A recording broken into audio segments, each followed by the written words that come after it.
on this episode of the Denver Bronco Roundup. It's the judge and I, Trevor Salzman, tonight. The Rock Man, who are with you tonight. Keith's on vacation. I'm filling in. But on this episode of the Denver Bronco Roundup, we're going to get our tiers, our ranking the Denver Broncos 2026 draft class. And is there any concern with Bo Nix's injury? Any concern of his timeline? All that and more on tonight's episode of the Denver Bronco Roundup. And it starts now.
Broncos country, welcome in. This is a different setup tonight for everybody. Of course, our usual host of this show, Keith Brugman, is out tonight, but no worries. We have Trevor. I am Trevor, the Rocket Man Salzman, here with you alongside the judge, Jody Moncrief. If you haven't seen us on screen together in a long time, Judge Jody, welcome into the show tonight. And how are you doing, my friend? What's up, everyone? Doing good. Just getting things ready around the house for summer and ready for OTAs to kick off at the end of the month and ready for football to get back. Yeah, absolutely. It's a weird time kind of after the draft. I mean, the grind of the draft, and anybody who's followed us on Rocky Mountain Sports Network knows the grind we've been on. We've been doing mock draft shows. Kenny Kirkpatrick and I, Jody's been a part of that. Keith has also been a part of that. And then 3 days of straight up draft coverage. I haven't been on since the Juice on Tuesday, so it was kind of a little vacation away per se. But I don't know, I'm excited to be back into it tonight on a Saturday night, doing Denver Bronco Roundup style, doing the show tonight for Keith filling in tonight, and alongside Jody. So excited to get into the show. We hope everybody enjoys the show tonight. We have I think a pretty fun show planned for everybody. So looking forward to getting into it. Looking forward to getting into our posse tonight as Mr. Michael Ronquillo comes in and says, "Good evening, Trevor and Jody, and go Bo Broncos." Michael, thank you for the stars. I will do my best to make sure to acknowledge the stars we're getting tonight as well for everybody. So thank you very much, Michael, for tuning in, and can't wait to get into the rest of the show. And then we have Mr. Ernie Mays coming in, says, "Go Broncos country only." Hello, Trevor and Jody. Hello, Mr. Ernie Mays. Great to see you as always, and happy you are joining us tonight for the show. We'll get started, but Jody, kind of give a quick rundown. I know you and Keith ran down the draft class on Wednesday on Denver Bronco Roundup episode there. Kind of give us a rundown of what your thoughts the Broncos draft class so far. I know it's been a week later now since the draft, so give us the rundown quickly of what you think your thoughts on the 2026 Broncos draft class.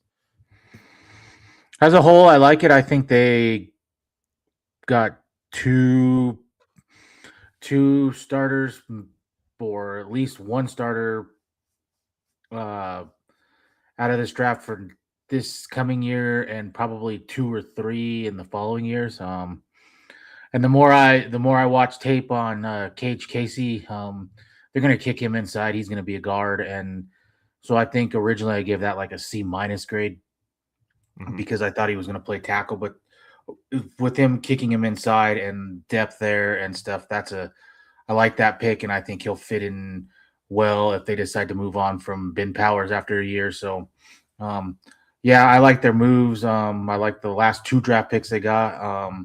They probably got them a couple rounds later than what they were projected. So, to me, those are steals. And then Coleman is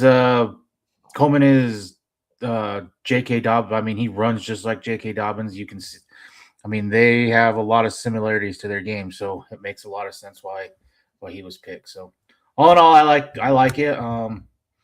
We'll see what Tyler Onyedem can do, if he can win that starting spot and what he's able to provide.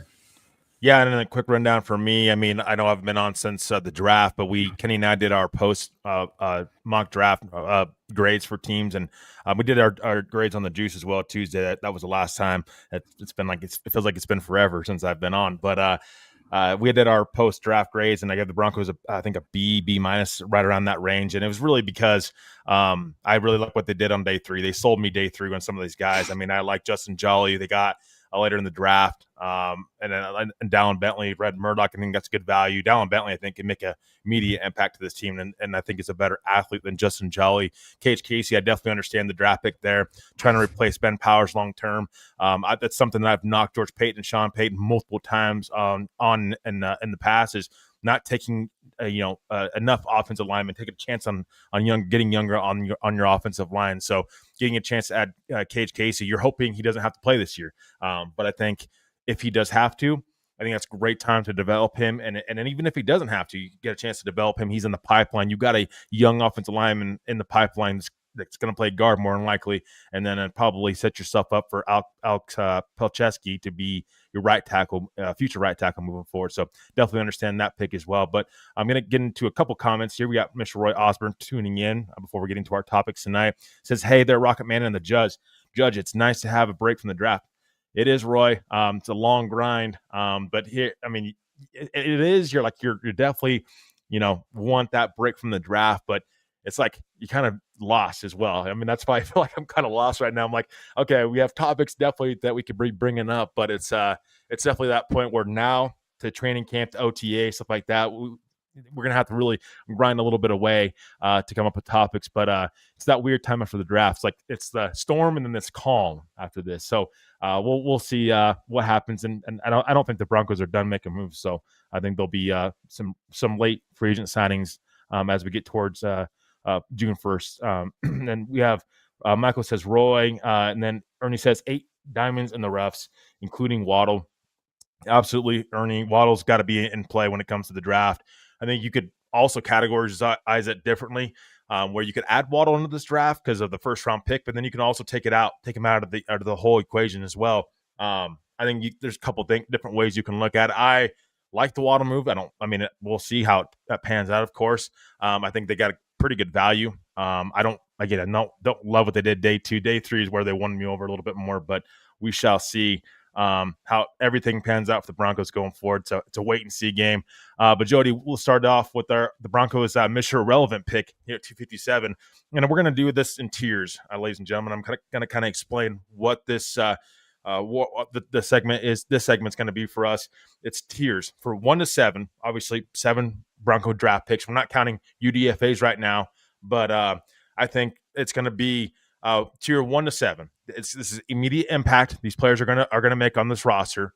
It's going to be, you're going to have to determine the longevity of these players in this draft class as well, and then it's also going to be, and your own evaluation on these players of where the Broncos selected them, and this kind of your analysis. It's going to be Jody's and I analysis. So everybody play along tiers 1 to 7, and the first tier is going to be your highest on this player. So, for example, Justin Jolly, tier 1, you think this is going to be a starter. You think this is going to be a guy that's going to be an impact player. Either that's going to be immediately or that's down the line as a developmental player. But he's your tier 1 guy, meaning he's the best player in this draft class, in your opinion. And that's how Jody and I are going to kind of go out this whole draft class as we go down from guy to guy, from player to player. We're going to start from the bottom up. But Jody, talk about Red Murdoch, the linebacker from Buffalo. What tier do you have him in? Again, 1 to 7, 1 being the best, 7 being the least, of what kind of immediate impact player or even developmental player down the line. Can this be an impact player for the Denver Broncos going forward? Mr. Relevant at 257. Talk about Red Murdoch. Where does he fall in your tier category? I probably have him like tier 4 right now. He's going to be a special teams guy. He is a more athletic Alex Singleton to me. I mean, he's a tackling machine with a little bit better coverage skills.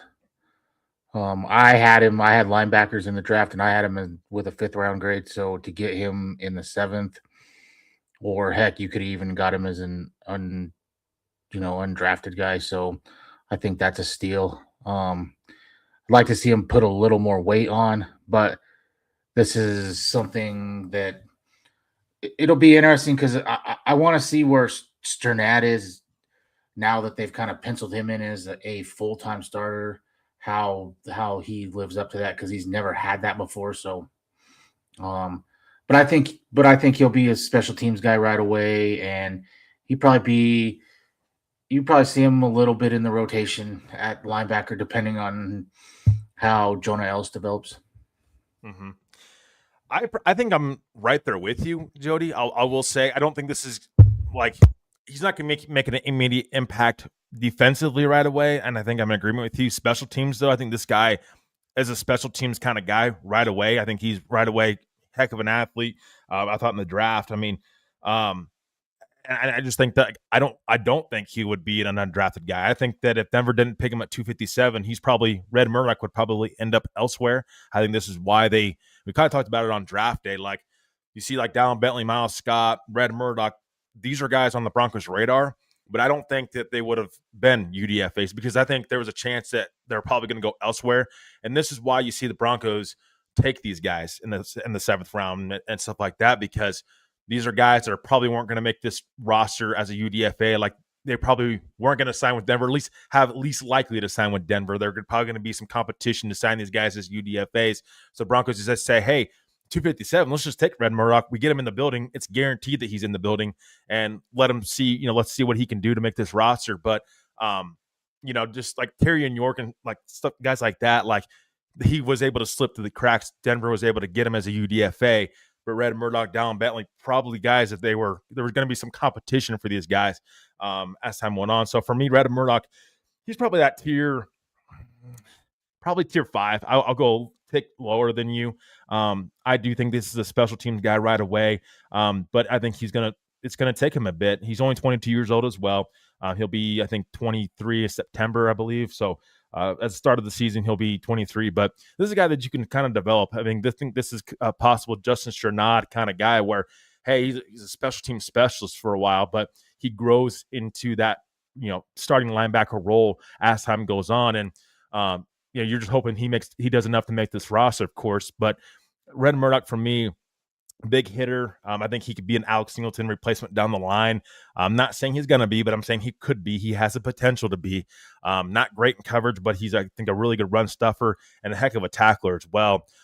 He's a really good tackler. We watch film on this guy. Explosive hits that he puts on guys is insane. And I think he's going to transition well to the NFL, but it's going to take him some time. So special team specialist would be where I have Red Murdoch right now. As Mr. Irrelevant pick it here at 257. I have him as that tier 5 guy for the Broncos going forward. But Jody, at 256, of course, pick earlier, Dallin Bentley, the tight end out of Utah. Where's he rank in your tiers as a possible immediate impact player, or is he a guy that's kind of lower on your tier list? He's probably in that tier 3 or 4 for me again. I mean, to be honest, he's probably a more rounded tight end than Justin Joly. I think this pretty much puts Lucas Kroll on warning that he better have a Jaquan McMillan type, camp and off season, or he's gone.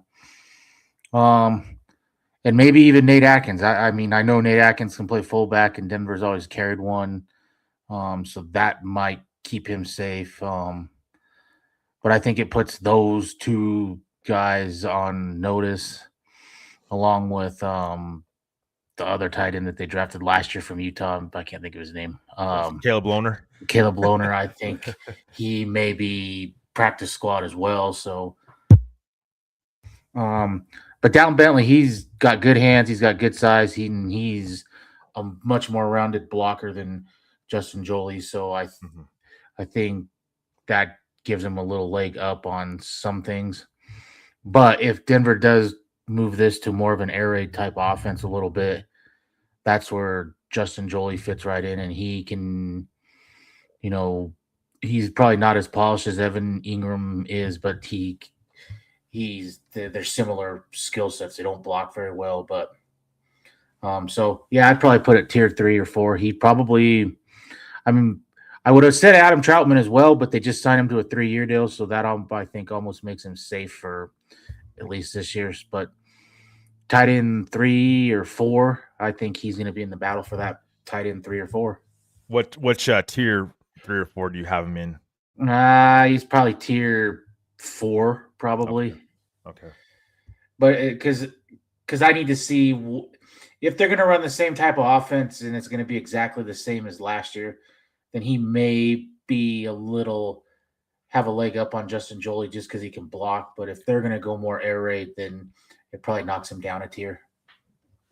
Yeah, I mean, this is a player that I've been pretty high on, and I'll get to my tiers in a minute. But Michael Ronquillo playing along with us as well. For Red Murdoch, he's in tier 4 for Michael. So Michael, high on Red Murdoch there. Ernie Mays going down. Bentley, impact player. I'll get to that here in a minute. Ernie, I'm in agreement with you on there. Clayton Heron coming in here and saying, hey, guys, smash that like and share button, guys. Ladies and gentlemen out there watching, whether you're watching live or even after the fact, please make sure to like, share, and subscribe. We got a ton of shows coming up going forward. And as everybody knows, we have a lot of content here at Rocky Mountain Sports Network. Roy saying, you're a good host, Rocket Man. Thank you, Roy. I really appreciate that.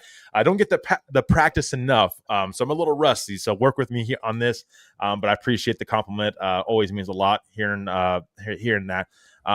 But yeah, Dallin Bentley for me, Jody, to get back into the draft class here.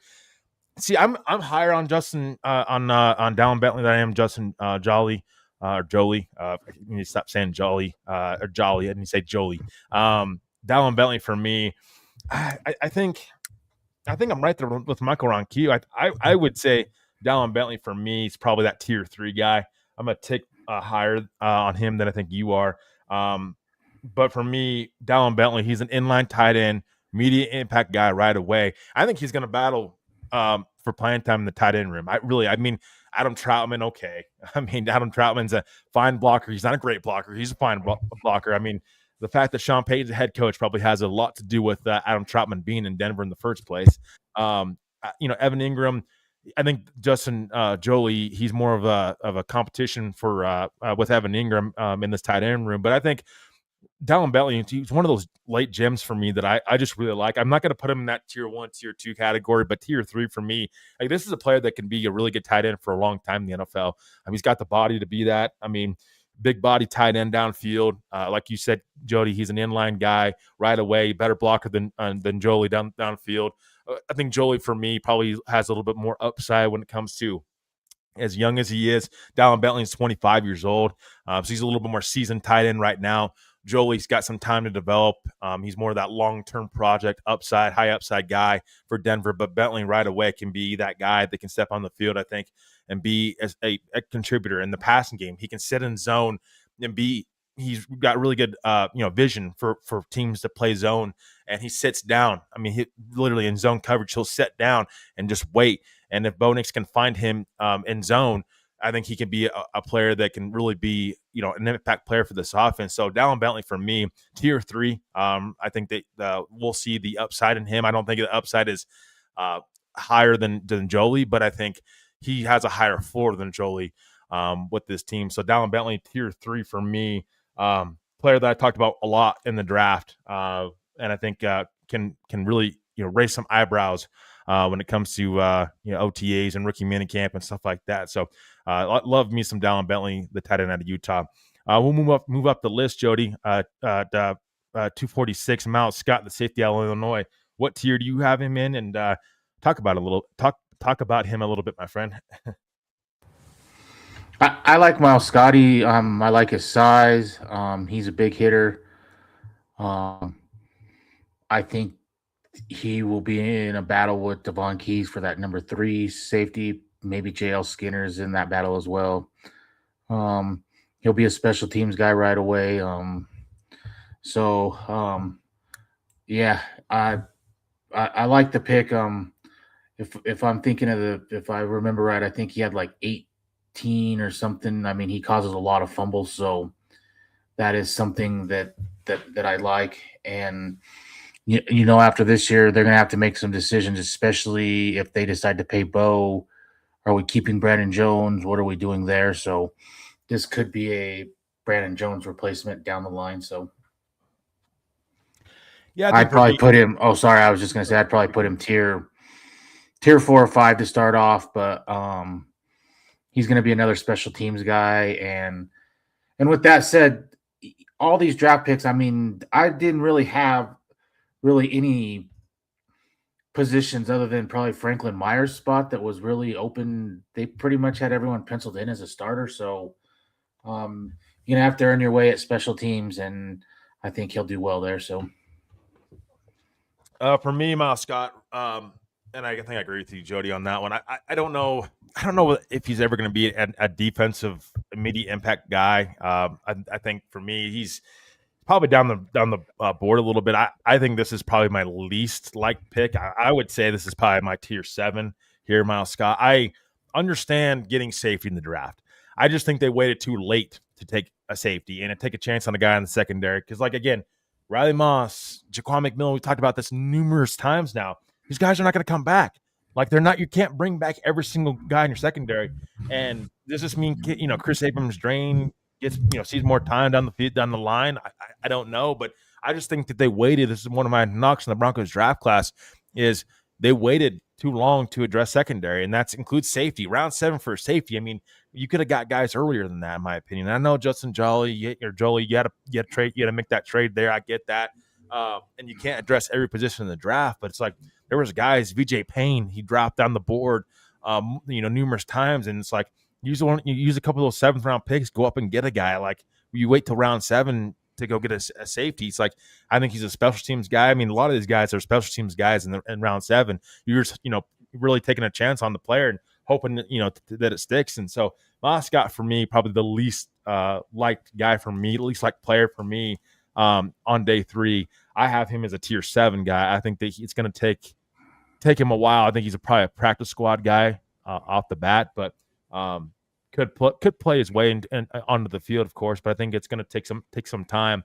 as Devon Key has kind of marinated in the Broncos secondary and on this team for a while. I think it's going to be the same kind of case with Miles Scott. It's going to take him some time to really marinate and for him to get familiar with his defense and really make his way onto the field. So for me, Miles Scott's more of a tier 7 guy for me. yeah, I just like his size. He was a 2-year captain there at NC State his last 2 years. He's a converted D-back to safety. So, and I think what else will be interesting, they're going to have to find a way to get I'm bad with names tonight, the corner that they drafted in the first round last year. They're going to have to find a way to get him on the Jahadi Barron on the field. And does that mean that it's more in a safety role type thing, or what are they going to do with him? They got to get him on the field. So does that push Scott down the board a little bit? And how much do they feel about Devon Keys? I think that's the other one. We all know he's all pro special teams guy, but what can he do? I mean, you got big shoes really to fill to replace the safety that went to the Cowboys. God, I can't draw names on PJ Locke, sorry. You got big shoes to fill there. I mean, he played really well. He played well in the Buffalo game. So that's going to be an interesting battle. Who wins that third safety role, and what does Jahadi Barron do they give him a shot there, or what do they do with him? Yeah, I think I agree with you on that one. And I think Devon Key's got to get a shot pie ahead of Miles Scott. That's why I think Miles Scott's probably more of a practice squad guy at this point in time. And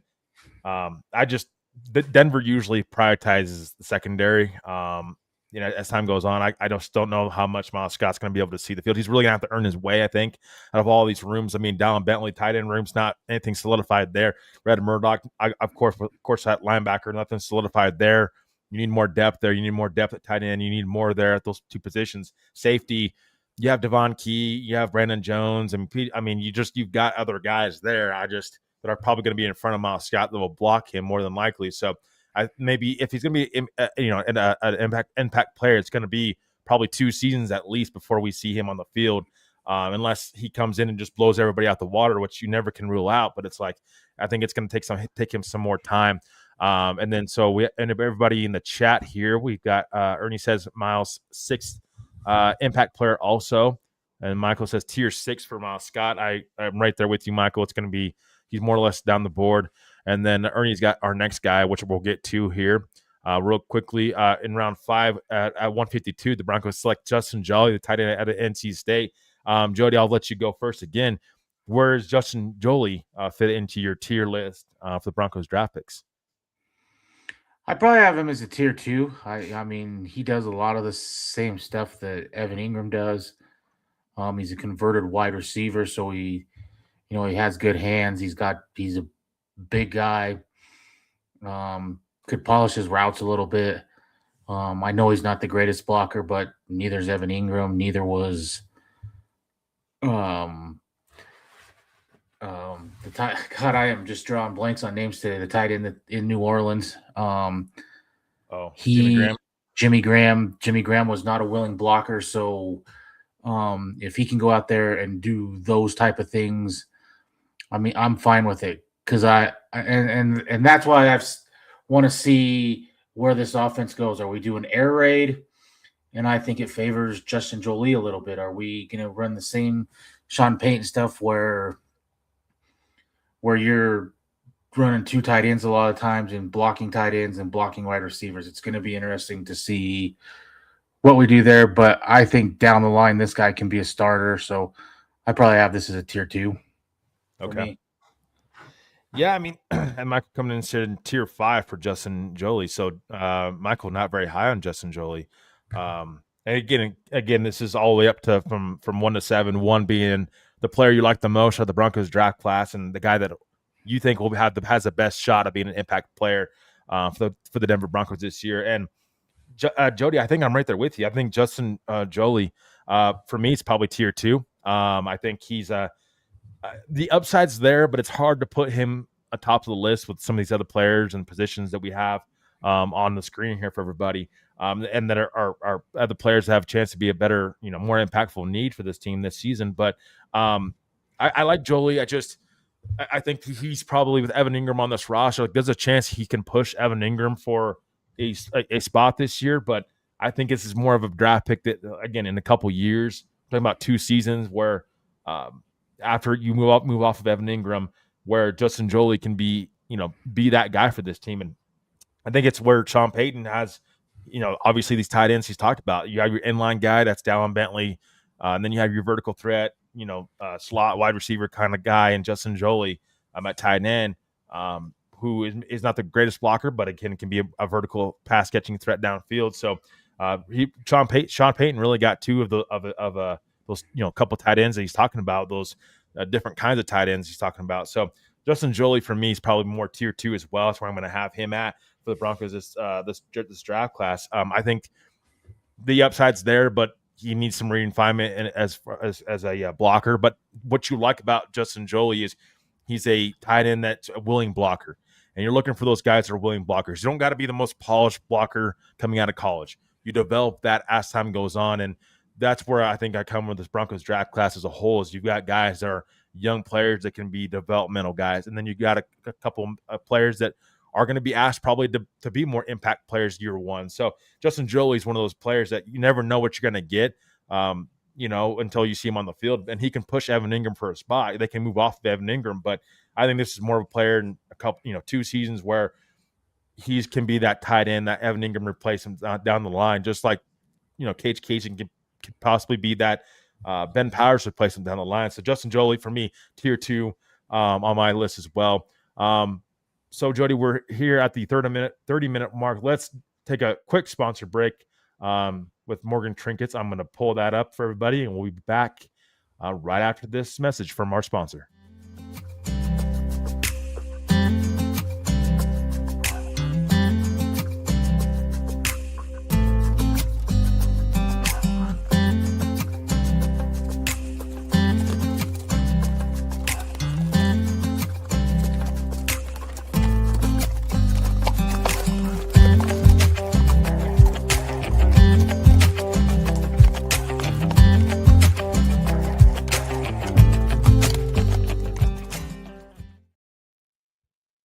And we are back. Big shout out to Miss Pearl and Morgan Trinkets. Go check out Morgan Trinkets. I don't have a lot of information in front of me, unfortunately, but Miss Pearl, if you're in the chat, please put down what upcoming shows you have, and I'll put it on the screen for everybody. But please go check out Morgan Trinkets and Miss Pearl, because that's still got some of the best jewelry out there, and just Miss Pearl's an awesome sponsor, been a long time sponsor of our shows. And Miss Pearl, just know that we love you and we appreciate you for everything you do. And just know, we love having you as a sponsor, and hope everything's going well for you. But Jody, let's continue on with our show here. We have Mr. Michael Ronquillo coming in here. It says tier 7 for Cage Casey. Again, a little bit lower on these Broncos draft picks here. So we're about ready to get to Cage Casey, the 111th overall pick in the 4th round. Cage Casey, the tackle out of Boise State, more than likely going to move into guard. Jody, where's he rank on your tier list here? After watching tape and doing some deep diving, that they're probably going to move him inside. He's probably tier 2 for me. I mean, he's 6'6", 310. I mean, he's big. I mean, he got a lot of accolades for his pass blocking at Boise State, so he'll have to work a little bit on the run part of it. But I mean, he was there when Ashton Genty was putting up big numbers there last year, so he was a part of that O-line up in Boise State. So I like the move because at some point they needed to address interior O-line. I mean, I think Alex Forsyth is a center, and that's it. And you don't know what Gargiulo is going to do coming off that broken ankle. So he may be your swing inside guy. So yeah, I'm probably going to go tier 2 with this, because this is probably a Ben Powers replacement next year. You already went tier 2 with Jolly. I don't know if you wanted to move that around at all. No, I'll say they're probably in the same tier, because I think that next year, not this year, but next year, both of them very well could be your starters next year. So I think it's very impactful. You won't see it right away, but they'll both. I think they both very well could be starters next year. So I'm gonna make you pick a tier. You want them in tier 3 then? Like just a tick below, or you want Jolly in tier 3? You could probably go Casey in tier 3, because I think Jolly will get game time snaps where I don't think Cage will this year. Okay. So yeah, Jody's list so far is Justin Jolly at number 2 in tier 2, and Cage Casey is in tier 3, and tier 4 is Dallin Bentley, tier 5 is Miles Scott, and then I have Jolly as my tier 2 guy, Dallin Bentley is my tier 3 guy, and Miles Scott's my tier 7 guy. Cage Casey, for me, I'm going to put him tier 4 for me.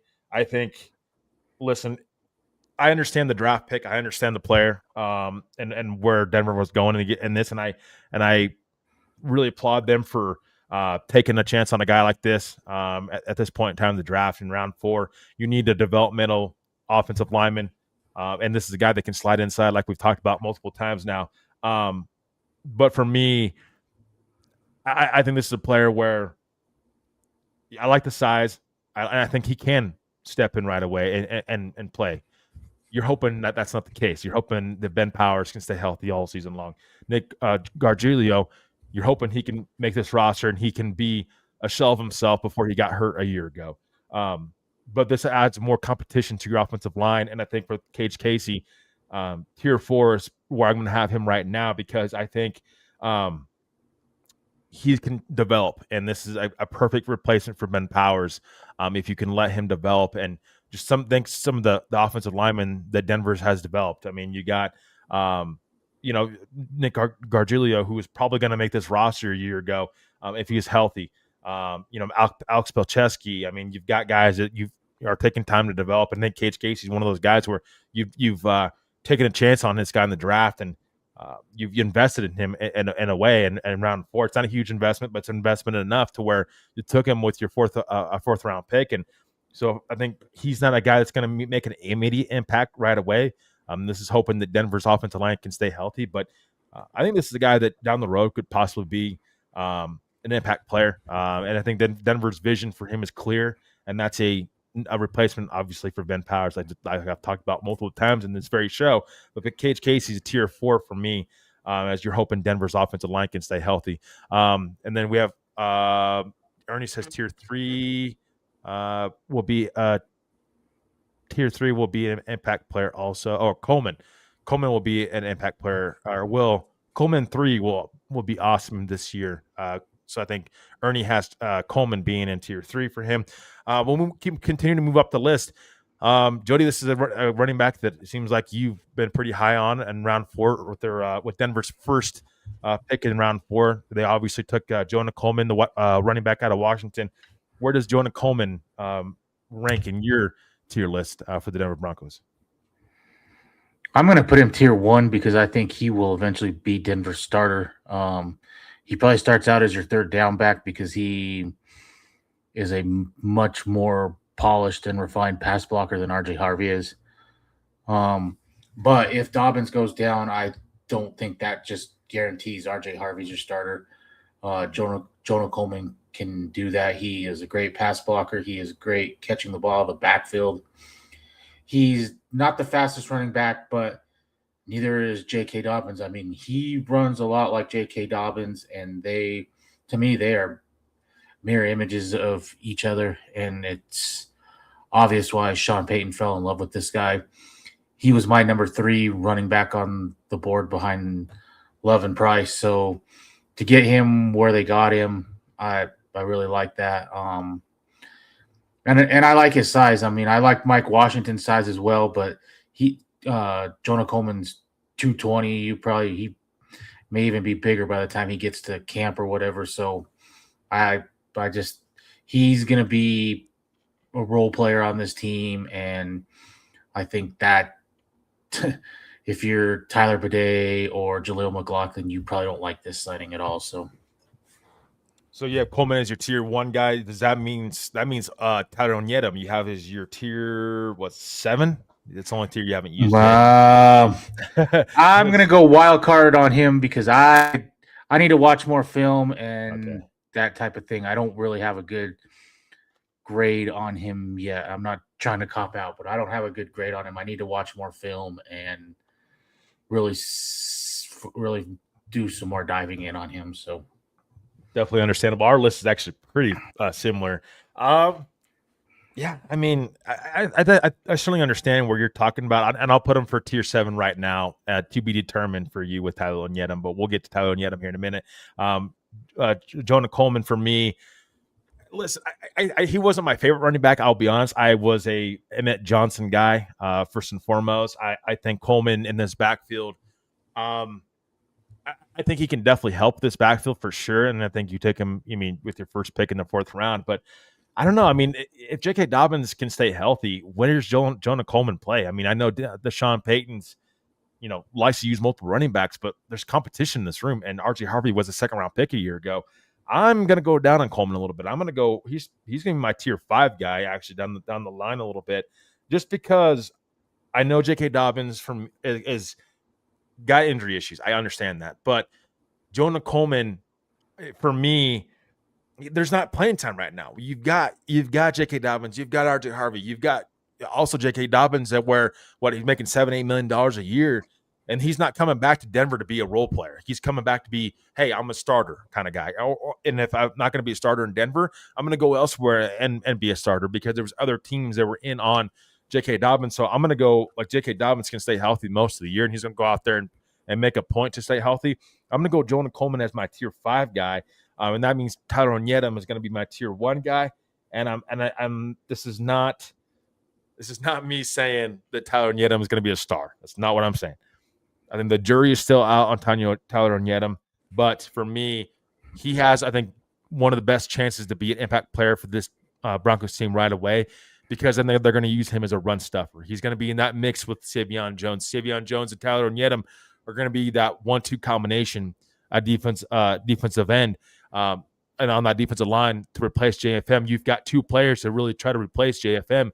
Tyler Onyedem, you're not taking this guy in the 3rd round at 66 and he's just going to set the bench. He needs to play, and he needs to be an immediate impact guy, whether that's in the run, being a run stuffer, or whether that's getting after the quarterback. I know Tyler Yedem, and we're moving on to Tyler Yedem right now, but I think he has the best chance to be the immediate impact player right away because of what he can do as a run stuffer. And so on Yedem, I'm not overly high on him, I'll be honest, but I think he has a chance to be an immediate impact player right away because of his role with Savion Jones.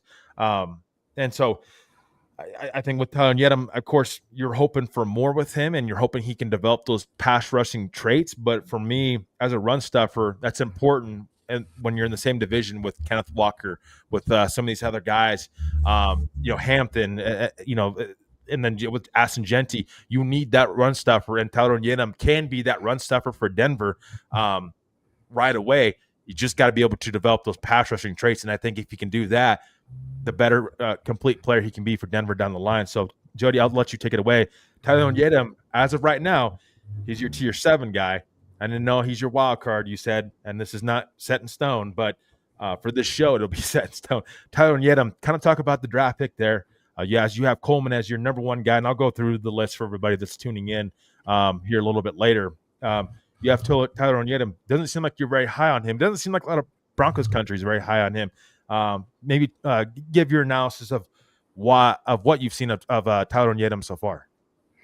It's not that I'm not high on him. I just need to watch more film on him.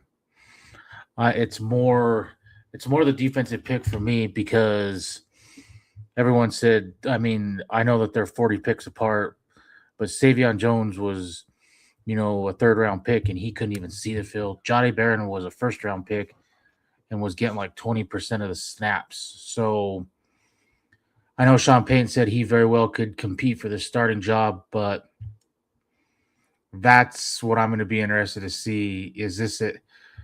Because if he actually does get playing time, I feel like almost or wins his starting job, was Savion Jones a busted pick? Because he falls into this rotation of Malcolm Roach and Awazarike and Jackson's there. So, and I've seen different things. I know that Denver hasn't put a list out, but I keep seeing Awazarike as a starter on a lot of depth charts. I don't know that I guess it doesn't even really matter right now, but I keep going back to Roach. I mean, he was getting starter snaps. He was getting, if you take from when he came back healthy after whatever that was, game 5, he was getting more snaps per game than John Franklin Myers was. So I'll be interested to see where he falls in, or do they just like him as that rotational guy? But like you said, he's great at stuffing the run and stuff, and I'm fine with that right away because this is 2 years in a row in the playoffs. Denver's, really got embarrassed by Cooks in the run game, and if that was the one knock all year on this defense, it was stopping the run. I mean, we've seen the Packers running back go off on Denver in that game. We've seen Cooks go off in the Buffalo game. We've seen it a handful of times where running backs just did what they wanted. Mm-hmm. And I think Denver's got pass rushers all over the field. So if they have to take a little step back there, I think they're willing to do that to slow down this running attack that's been going on in them. Yeah, and finally Denver finally addresses the defensive line after. I know there's been people out there in the posse, in our chat, who have, and I am too, that has advocated for Denver to address the defensive line. And so it's nice to see them get a run stuffer. Again, not great pass rush moves, but that's what Savion Jones needs to do. He needs to be, he needs to develop. You traded up for Savion Jones a year ago. He's got to be a more refined player this year, and that's why you've seen like Calais Campbell obviously not coming to Denver anymore. I mean, Cameron Jordan, I think that takes Denver out of the running for Cam Jordan, or what they've done in the draft and what they've shown. You don't take Tyler Yedem for him to set the bench. You take him because he's going to be a part of that rotation that you have on the defensive line with Savion Jones, and try to replace JFM long term. This is what good team problems have. This is what teams that have really good seasons have, where you're trying to replace guys like John Franklin Myers with draft picks and hoping that these players can develop and be better overall. So Tyler Yetum, I think he's going to get the first shot at being that immediate impact guy for Denver in this defense. So I'll run through the list real quickly as we put a bow on this 2026 Denver Broncos draft class. And Martin coming in before I do so. He says, I feel so much better with Coleman if JK goes down, but do you think that we go after a running back at the trade deadline, regardless of whether JK is healthy or not? Jody, I'll get to that. I'll get to get your analysis on that first before I give everybody the rundown of our tier list for the Broncos draft class. But I'll let you answer this first, my friend. No, I don't think so because, I mean, Denver was as high as could be on J.K. Dobbins. And I know that they were in on Travis Etienne, but once New Orleans got in on that and they knew he wanted to go back home, they didn't mess around. They paid Dobbins, and they probably paid him more than anyone else was going to. They wanted Dobbins back here, and so if he's healthy, and I don't see any way that they just go and trade for another running. I mean, they didn't do anything when Dobbins went down. They didn't try to really go get anyone, so they tried to get Pierce, and that was it. So I think they're happy with they're happy with Dobbins. So if he doesn't go down, there's, in my opinion, no way they make a trade for a running back. I don't think so now. I mean, I think if they didn't do it a year ago after J.K. Dobbins went down, I don't think they're going to do it this coming up season if J.K. Dobbins goes down, because I think Coleman is that replacement for Dobbins. I mean, and I'll ask you this question too, Jody, because I'm kind of curious. But I think with J.K. Dobbins and Jonah Coleman, there's a lot of similarities there. And I think Denver, I mean, Jonah Coleman's an insurance option if J.K. Dobbins goes down. You've seen what J.K. Dobbins is when he's healthy in this offense. But if he goes down again, Jonah Coleman can be that guy that can immediately replace Dobbins and for however long Dobbins is out. But I think J.K. Dobbins is going to get a chance to be that guy day one. And Jonah Coleman can help spare J.K. Dobbins a little bit more too. So with Jonah Coleman, you using a 4th-round pick on him, he better be in line to be that guy if J.K. Dobbins goes down, and you better use him to your arsenal, because if not, that's a wasted draft pick.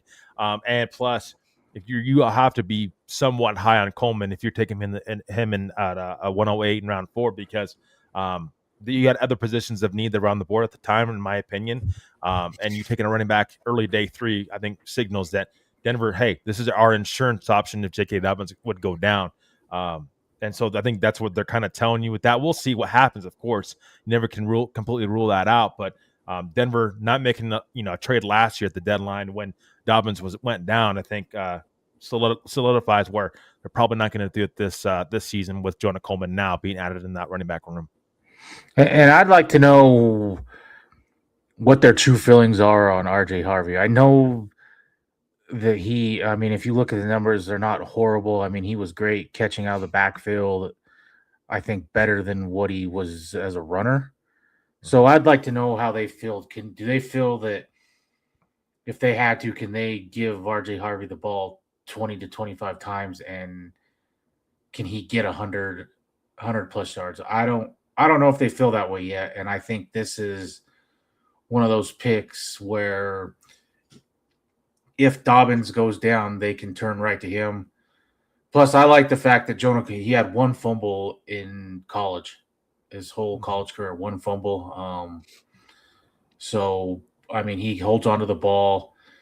And like I said, go hunt the clip out of him putting Sonny Styles, the flatback Sonny Styles, in a clip pass blocking. So it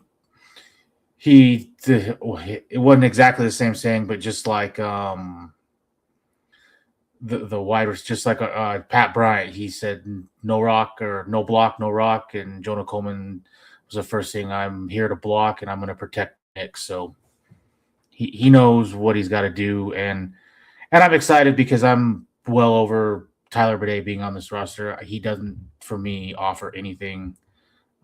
So if nothing else, he replaces that running back. So yeah, and they got to be high on Coleman too, because they passed up on Mike Washington Jr.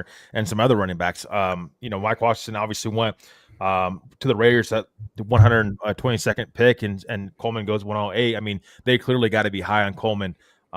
If they pass up on Mike Washington Jr., which I'm not surprised with. Mike Washington also had some fumble issues, and Sean Payton, loves running backs that are able to secure the ball and not be a fumbler and able to take care of the ball. So I think Jonah Coleman definitely fits into that category for Payton. That's why I thought Emmett Johnson would have been a fit for this team as well. But yeah, I mean, you better make sure you have Jonah Coleman available, of course. But I think they're high on Jonah Coleman, and I think they've been high on Jonah Coleman. I will ask you, Jody, real quickly before we move into our last segment of the show. And again, appreciate everybody who's been able to chime in tonight, and even if you're watching live or even after the fact, we just know we appreciate you.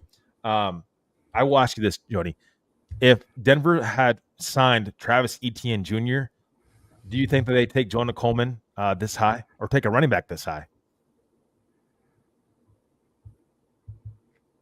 Yeah, because I think ETN's maybe not that high, but I think ETN just replaces Dobbins. If they get ETN, I don't think Dobbins is here as well. So Yeah. I don't think they were going to pay two running backs, and that still leaves you ETN and Harvey. And that's where I go back to. I don't know how Denver do they have the 100% confidence to say if I give RJ Harvey the rock 20 to 25 times, bang it up the middle, not fumble, and move the chains for us. And I know he was a rookie last year, but last year's playoffs were very telling. I mean, he fumbled the ball early, like on the first drive, and got bailed out by a offsides penalty on that first drive, and then McLaughlin fumbled, and Denver went away from the run game. And then you could see in the AFC Championship game, they didn't trust the running game for anything, and that is why I know Bo Nix is part of it, but that is why they lost that game, because New England could hand the ball off, and Denver didn't have a guy that they trusted. And I think until they see RJ Harvey has taken that next step, they wanted assurance that with another guy that has proven that he can run in the middle and stuff. Mm-hmm.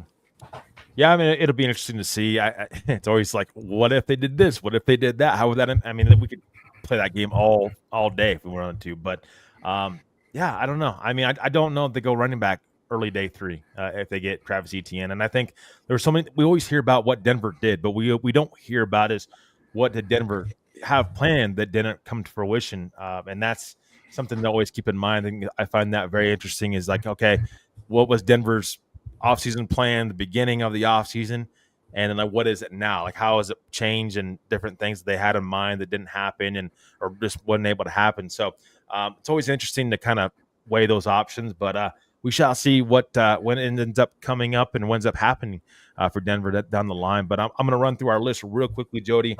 So our tier list again tonight, and appreciate everybody that we appreciate everybody that tuned in and it has played along with this. Jody's tier list is Jonah Coleman at 1, Justin Jolly at tier 2. Tier 3 is, what was it? Cage Casey. Tier 4 was Dallin Bentley. Tier 5 was Miles Scott. Tier 6 was Red Murdoch. And then Tier 7 was Tyler Onyedem.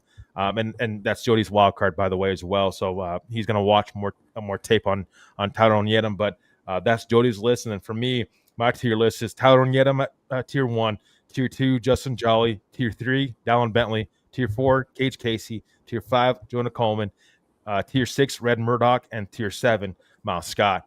And again, never know what these the draft class is going to turn out to be. We're going to have to evaluate that a couple years. I always give these draft classes a couple years to determine exactly how good a draft class may be or not. If you're Denver, you're hoping to get 2 to 3 starters out of this draft class at best. I mean, it'd be great if you can find more players to contribute on this roster. But yeah, I mean, I think Tyler Onyedem will probably be the guy that will get the most run for your buck this year, being that guy that could be an immediate impact player day one, as they're going to use him in multiple sets. But we have Martin coming in, and I'll take this off screen here in a minute. Martin says if RJ doesn't take another step from last year and Coleman doesn't pan out and JK gets hurt, then we're right back where we were last year. I don't think that's going to happen, but yeah, I mean, you never know, Martin. Any scenario can happen for sure. Michael says Jonah Coleman, J.K. Dobbins, R.J. Harvey. Jody, you were going to say something? I will say I think Denver's in a much better position this year at running back than they were last year, and I think it's all because of J.K. Dobbins. Jonah Coleman. Be just for the fact I think Coleman is a much better runner, and you can trust him a lot more than you can McLaughlin. For whatever reason, they don't trust McLaughlin, and I think McLaughlin, if you wanted to hand him the ball 20, 25 times, he could get you 75, 80 yards and decent, but they don't trust him for whatever reason, and they don't run the ball with Tyler Bidet. So that's why I think they're in a much better position, because they now have three guys that they will hand the ball off to. So I do want to ask you this too, Jody, and I agree with you on that one. I think the Broncos running back room is in a better position. I'm not going to say it's definitely not solved yet, because you don't have a 1,000-yard rusher, or your running game's not, we have not yet seen what Denver's running game can be. I think you got more tools in the bag per se, where, hey, you have a chance to have a successful running game. I think that's going to be a big important part of this team's offense this year. Is you're going to have some sort of running game. It's got to at least be respectable, as I'm trying to say, because Bo Nix coming off that injury, you don't know what kind of player you're going to get back with Bo. And you got to take pressure off him into this offense. He came up huge for Denver a year ago, and really since he's been drafted, there's been so much pressure put on Bo Nix to really be successful. And when he's not on, it just seems like this offense crumbles. You've got to be able to have multiple options to use from this offense, and it just seems like Denver's running game hasn't been one of those options. But I will ask you this, Jody, because it's the topic of our show tonight. How much better did the Broncos roster get post the draft? Again, we just put up the Broncos draft class. We didn't really touch too much into UDFAs. We'll be sure to touch up on that a little bit more down the line. But how much, Jody, did you think the Broncos roster got better post draft? It got better. I don't know how much better, and I say that with a grain of salt, because I think this roster was already, they were at a point where they didn't have a lot of holes. So the few little holes were depth and things, and I think they solved some of them. They may not have been everyone's first pick, but they needed depth at interior line. They solved that. They needed depth at safety. They solved that. And I've said for a while they needed depth at running back, because I've said for a while I think JK plays 15 or more games, but that's going out on a limb because he hadn't done it since his rookie season. So they got better there depth-wise. But it's hard to get better when Denver made the decision that they were going to bring guys back, and they felt that this roster was where it needed to be. And who are we to really argue with that? I mean, if Bo Nix doesn't get hurt, you probably are playing in the Super Bowl. How that turns out, I don't know. But if I've said for a while, it's probably a fourth quarter game, and we all seen what Bo Nix did in the fourth quarter last year. So I'll take my chances. So I think they feel that it was more internal. That's why Sean Payton is not calling plays. So, it got better, but it's hard to get that much better, just because I think Denver felt that this was already – Sean Payton said it last year. It's one of the, 5 or 6 best rosters he's had since he's been a coach. So, Yep. And I agree with you as well, Jody. I think the Broncos roster, I think they added more depth, and they added more. I think what their focus was really not just depth, but players in the pipeline. Justin Jolie, Cage Casey, even Jonah Coleman. Like, these guys are, we'll see how much of an impact they make year one. But these guys can really sit and develop if things go well and you can stay healthy. And we know how big Sean Payton's been about player health and how you can stay healthy and figuring out ways to keep players healthy and keep players on the field. These players can really, you have guys in this class that I think can make an impact day one for sure. But I think you've got players that you can have in the pipeline that, hey, these guys can take over for players that maybe are going to get expensive down the line. And so that's something to watch with this Broncos draft class. I do think they've gotten more depth in areas. Have they gotten better? Time will tell. We'll see down the line as we move forward. We really don't know until we see these guys play on the field, and play an NFL snap. But I think that's the exciting part. We don't know yet, but I think more depth for sure, and more players in the pipeline down the line. If there's guys you can't pay, they can take over. You got younger as well, so that definitely helps. But Jody, you wanted to get to? Oh, sorry. Go ahead. And I was just going to add one thing. In talking the depth, the one position I thought they were going to address earlier, and I think this would have been their first pick, is Hill Jr., but the Titans traded up right in front of him and got him. And that's why Denver traded back. Is linebacker, and the fact that they didn't address it right after that makes me think that they have a lot of confidence that Jonah Ellis is going to make this switch, and that he's going to make it seamlessly, because if one of your linebackers go down, one of your starters, you're kind of back to square one. And that might be why they're keeping O'Reilly Moss and Jaquan for down the line. These are trade pieces that they can go trade, come the trade deadline if they need to address, a position of need like that. So, yeah, I agree. Jody, we're going to move into our final segment. You had wanted to talk about Bo Nix in a video that you have seen. I don't think I've seen it yet, but you wanted to talk about it. And I know you and Keith touched on Wednesday Bo Nix's injury, and it's kind of been a big topic lately, and the whole Aaron Rodgers thing. It's we'll see how that turns out. But you wanted to talk about Bo Nix and his potential concern, or maybe not concern, about his injury. Just a couple things. I'm sure everyone's seen the video of him, the side by side of him on the football field, and then they have just a picture of his leg, and it's swollen and kind of looks cockeyed and stuff. So take that with a grain of salt. I mean, if that was right after surgery, I mean, obviously it's going to be swollen, and that type of thing. So I think that's just someone trying to get clicks and different things. And then I don't know how many people seen it. There's a video of him out there. He's running up hills and stuff. He posted it a couple days ago. It's not time-stamped or anything, but from a couple of people that I've listened to that have dove into it, they're saying this video is pretty recent, because you can look at the trees in the background and, some of the things behind them that can kind of give away when this was. So I don't know if this is before or after the surgery, but I think that's a good sign. If it's before the surgery, either or, if it's before the surgery and he went in to get, from what I've heard, he went in to just get minor cleanup. It was more so he didn't have the cramps and different things in the ankle and that type of thing. So, and the scar tissue to clean it up. So I'm not at all worried about it. I would have liked to seen him get an OTA so him and Waddle could get on the same page throwing the ball.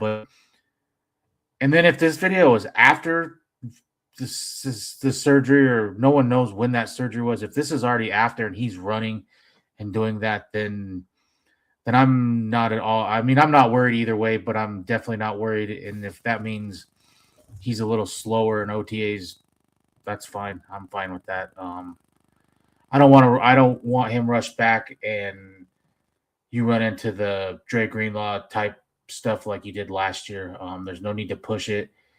He's going to get all the reps in training camp. So I'm not worried about it. And like I said Wednesday, this might be something where he has to change up how he plays a little bit, and he can stay in the pocket a little bit more. And his second read isn't run, it's second wide receiver, third wide receiver, and then use his athleticism when he needs to. So I'm not worried about it at all. I don't know how everyone else feels about it, but I'm not.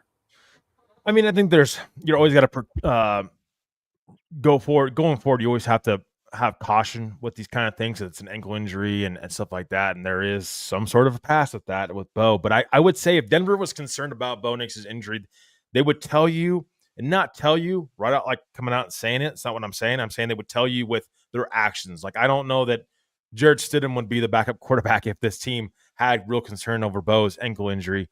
I think they'd be a little bit more aggressive. At least I would think they would be a little bit more aggressive going out there and getting a backup quarterback. And we'll see. I mean, if some reason, somehow, some way they go out and sign Aaron Rodgers, then there's got to be real concern about Bo Nix's ankle injury. And like, hey, maybe, he's not going to recover as good as we thought. And maybe he needs more time.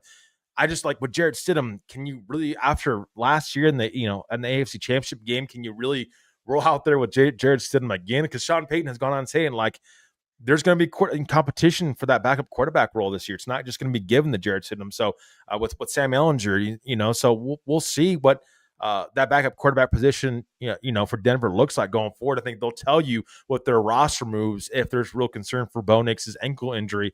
I will say, they got to take their time though with Bo. You can't rush him on the field, and this is a big year for Bo. He's got to continue to make those leaps going forward because, with Bo, you want to get that big contract. You want to get those big guarantees, and if there's this injury issue, well, that's going to be one of those that's like when it comes to negotiating a contract where the Broncos can come back and say, well, hey, you have an injury issue with your ankle that we're worried about. Like, this is going to dip down your value a little bit. And if you're Bo, like, you want to make sure that you come back as fully as healthy as possible and not rush yourself back. So something that Bo is, and I know Bo is a big competitor. Like, he's definitely loves to be out there on the field.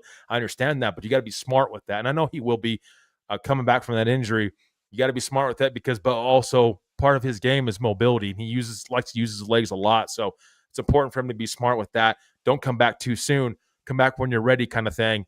And I fully expect the Broncos to be, to have a real plan for him coming back from that injury. But I want to get to Kenny and a couple people in the chat before we sign off this evening. Kenny says, "Evening, everyone. Hope everyone is enjoying their weekend." Kenny, obviously being a part of the Four Horsemen. Kenny, hope you're doing well and hope you're having a great night at work. Michael Ronquillo saying, Bernard couldn't put his helmet on during the Philadelphia Eagles rookie minicamp. They had to help put it on. And then Michael saying, hi, Kenny. Kenny, also a part of our show was tonight, and thank you for tuning in, my friend. Jody and I put our 2 years out for the Broncos draft class.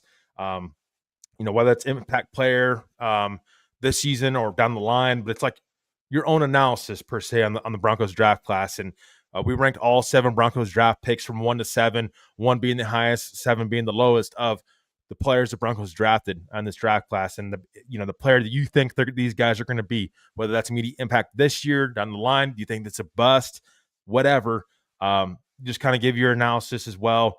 And if you want to play along, make sure to put it in the chat, if you can, later on. But that was kind of the rundown of tonight's show as well. Jody, as we're getting towards the end of the show, your final thoughts, my friend, before we get out of here tonight.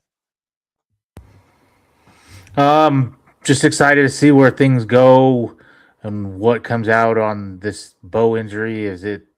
See where you'll know right away the next time you see him, probably at camp. Is he in a boot? Is he walking? Where is he at with that? And then I'm ready to roll. This team is in win now mode. The Jalen Waddle pick, that's something we didn't really hit on in the draft, but that's a home run because if he would have been in this draft, he was by far the best wide receiver in this draft. So they got Bo weapons, and this is the time. Denver's got all the pieces. So I'm excited. If we can stay healthy, there's no reason Denver can't be in the Super Bowl next year or this coming year. Yeah, I think for me, quickly, the Jalen Waddle trade, I'm more in that wait and see approach. I got to see how it all pans out because, again, with Bo, he likes to spread the ball around. We'll see how him and Waddle's connection, they really got to develop that connection early on. With Bo's injury, I'm a little bit worried like they may get off to a slow start, but as time goes on and the season goes on, they can have that connection. That's really important. It's like, again, with Denver, you want to be able to have a long playoff run, and for that to happen, I think Jalen Waddle's got to be a big part of that success in this offense and have a successful offense. So it'll be interesting to see how that transpires as the season goes on. Ernie coming in saying, awesome Broncos podcast, go Broncos country only, go Keith and Trevor and Jody and Kenny. And again, appreciate everybody tuning in tonight. We'll be back Tuesday, 8 p.m. Mountain Time, 10 p.m. Eastern Time for the Juice Football Talk Show with yours truly and Mr. Kenny Kirkpatrick.